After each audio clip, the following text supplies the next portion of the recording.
Episode 71। स्वागत, नमस्कार। मैं रमेश अग्रवाल बात आमजन के विशेष में एक बार फिर आप सभी का स्वागत है। मित्रों, आज के एपिसोड में इसके पहले भाग में हम मुंशी प्रेमचंद जी के बारे में बातचीत करेंगे, जो हमारे ही देश के महान साहित्यकार, महान कहानीकार और महान उपन्यासकार थे।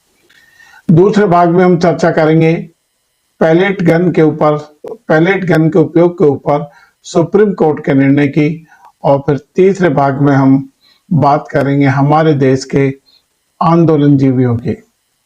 तो आइए सबसे पहले चर्चा मुंशी प्रेमचंद के ऊपर।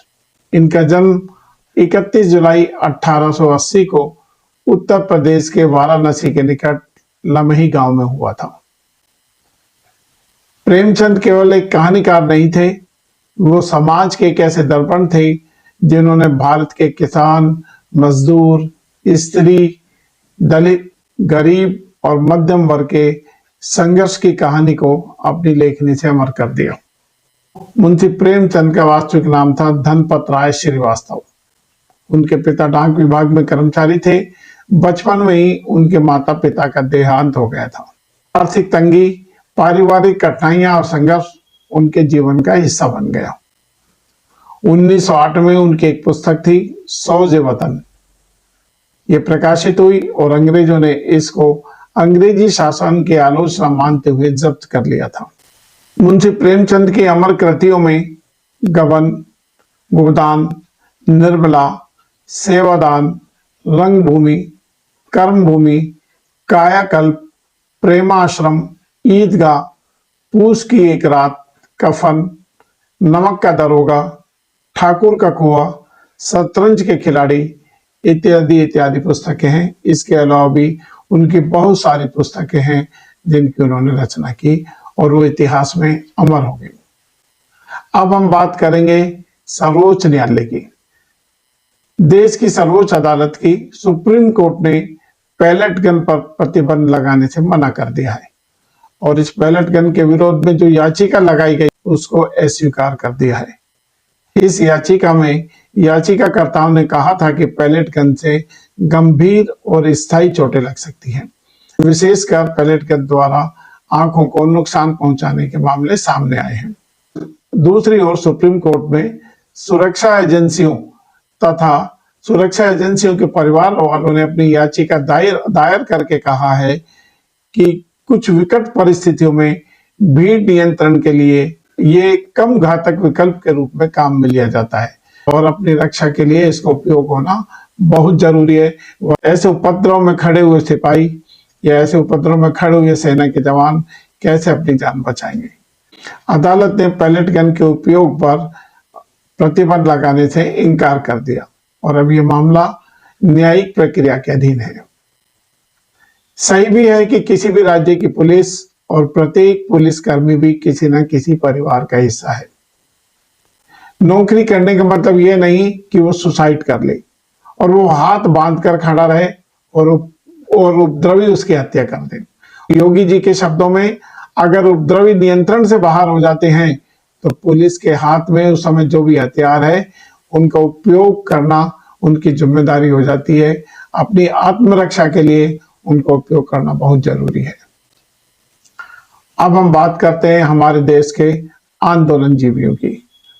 मित्रों, इस संबंध में मेरा भारत सरकार से अनुरोध है कि ऐसे सारे आंदोलनजीवियों को जो देश में विभिन्न स्थानों पर विभिन्न समय पर जंतर मंतर जैसा उल्लेखनीय शांतिपूर्ण आंदोलन में अपना योगदान देते हैं, ऐसी सारी प्रतिभाओं को इनके माननीय आदर्श श्रीमान 55 वर्ष के युवा नेता राहुल गांधी जी, केजरीवाल जी नेतृत्व में एक सुपर डिलक्स बस या सुपर लग्जरी बोइंग विमान में भरकर इन नए नए भाड़े के आंदोलनकारियों को, जिनमें अभिजीत दिपके, सौरभ दास, सोनम वांगचुक, महाज्ञानी कुणाल कामरा, प्रकाश राज और भाई योगेंद्र यादव शामिल है।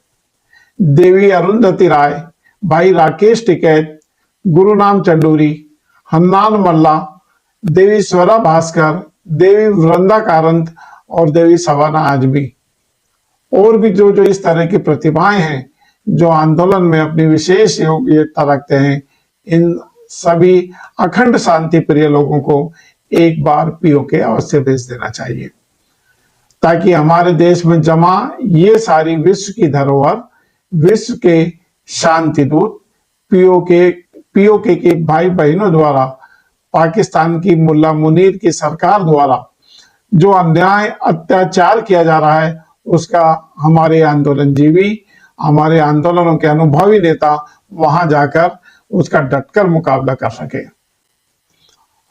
और यह हमारे देश की सारी देवतुल्य प्रातः स्मरणीय प्रतिभाएं निश्चित ही मानिए पीओके पहुंचकर पाकिस्तान की सरकार को सबक सिखा कर आएंगे, क्योंकि इन लोगों का किसी भी आंदोलन का वर्षों वर्षों का बहुत अच्छा अनुभव है, और ये आंदोलन कहीं भी देश के किसी भी कोने में, दुनिया के किसी भी कोने में इनसे आंदोलन करवाइए, ये लोग अपनी कला का और अपनी प्रतिभा का परिचय अवश्य ही देंगे। और भाई योगेंद्र यादव जी शहद से भी मीठे, और केजरीवाल जी, राकेश टिकैत, स्वरा भास्कर, वाह कितना मीठा बोलते हैं सब, शहद भी शर्मा जाए इतना मीठा बोलते हैं। कोयल भी एक बार तो अपना मुंह छुपा ले। आदरणीय मोदी जी, आपने इन प्रतिभाओं को अभी तक पहचाना ही नहीं। और आदरणीय अमित शाह जी, मेरा आपसे हाथ जोड़कर विनम्र निवेदन है कि अगर पाकिस्तान में इन प्रतिभाओं में से कोई किसी कारण वापस नहीं आ पाए, पीओके से इनमें से कोई किसी कारण से वापस नहीं आ पाए, तो इनकी याद में एक सुंदर सी मजार पीओके में किसी नदी के किनारे अवश्य बनवा देना और कुछ पेड़ वहां पर लगवा देना, क्योंकि हर आंदोलन में ये अल्लाह अल्लाह पुकारते हैं, और किसी भी आंदोलन जीवी की आत्मा को अल्लाह को पहुंचाना भारत सरकार का परम दायित्व है, परम कर्तव्य है।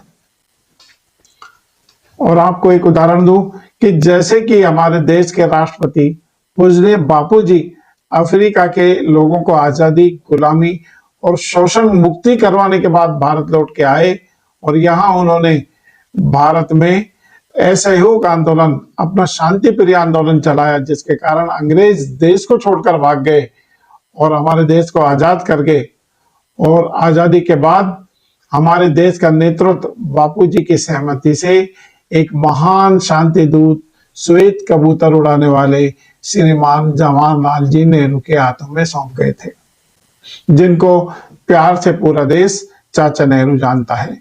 इसी प्रकार भारत सरकार को जो लोग पीओके के आंदोलन को सफल बनाकर भारत लौट कर आते हैं, उन सभी को फिर ईरान में शांति स्थापित करने के लिए भेज देना चाहिए, या कहीं ईरान की तरफ से अमेरिकी राष्ट्रपति और अमेरिकी सेना के विरुद्ध लड़ने के लिए अवश्य ही भेज देना चाहिए। ऐसी व्यवस्था भारत सरकार को होनी चाहिए। क्यों अपनी प्रतिभाओं को छुपा कर रखते हो? उनको देश और दुनिया के सामने आने दीजिए। इससे एक तरफ पीओके की जनता को मुल्ला मुनीर की सरकार की जुल्म से मुक्ति तो मिलेगी, दूसरी तरफ ईरान के भाई बहनों को अमेरिका की सेना और उसके उत्पीड़न से मुक्ति भी मिलेगी। और ईरान पुनः इन हमारे आंदोलन जीवियों के, प्रतिभाशाली आंदोलन जीवियों के सहयोग से पुनः अपनी संप्रभु स्थिति में लौट सकेगा, ऐसा मेरा पूर्ण विश्वास है। और जब ये देश की प्रतिभाएं इन दो महान कार्य, पीओके में शांति स्थापना, वहां की सरकार से उनकी मांगे मनवाना, और ईरान में शांति स्थापित करके भारत में लौट आए, तो इन तमाम प्रतिभाओं से मेरा हाथ जोड़कर निवेदन है कि आप अमेरिका से आते आते, आप ईरान के युद्ध को शांत करवा के आते आते, अमेरिका ने जो वेनेजुएला के राष्ट्रपति और उनकी पत्नी को कैद कर रखा है, कृपया उनको भी छुड़वाते लाना, क्योंकि आपकी बात कौन नहीं मानेगा। पूरी दुनिया आंदोलन करने के और आपके शांति प्रिय आंदोलन से बहुत प्रभावित है, और आपकी इस प्रतिभा की सारी दुनिया में बुरी बुरी प्रशंसा होती है। मोदी जी, भारतीय सेना द्वारा बालाकोट में एयर स्ट्राइक करते समय भी इन लोगों को आपने वहां ग्राउंड रियलिटी चेक करने के लिए नहीं भेजा था, और देश का आमजन और मैं आपसे इस बात को लेकर बहुत नाराज हैं। मेरा भारत सरकार से बार बार अनुरोध है कि मोदी जी, आप स्वयं विदेश मंत्री जयशंकर जी और NSA अजीत डोभाल जी दुनिया भर में घूमते रहते हैं, परेशान होते रहते हैं। जरा हमारे देश की जो धरोहर है, विश्व की धरोहर है, जो शांति स्थापित कर सकते हैं और जो आंदोलनों के बहुत बहुत बहुत अनुभवी लोग हैं, जरा उनका भी तो उपयोग कर लीजिए। उनके भय से तो वैसे ही पूरी दुनिया कांपती है। हाँ, एक बात और लिख लीजिए, आप बड़ी जल्दी भूल जाते हैं। जब ये लोग इन सारे अभियानों पर विजय प्राप्त करके आ जाएं भगवान राम की तरह, तो आप एक एक आदमी को कम से कम भारत रत्न और पद्मश्री इससे सम्मानित जरूर कीजिए। ऐसा नहीं हो कि आप इनके योगदान को, इन्होंने जो मेहनत शांति स्थापित करने में दुनिया में जाके करेंगे, उसको आप भूल जाएं। मित्रों, बात आमजन के विशेष में आज इतना ही। कल फिर किसी नए विषय के साथ आपसे मुलाकात होगी। आपको ये एपिसोड कैसा लगा, कृपया इस चैनल को लाइक करें, सब्सक्राइब करें, शेयर करें। कल फिर किसी नए विषय के साथ आपसे फिर भेंट होगी। तब तक के लिए नमस्कार, शुभ रात्रि।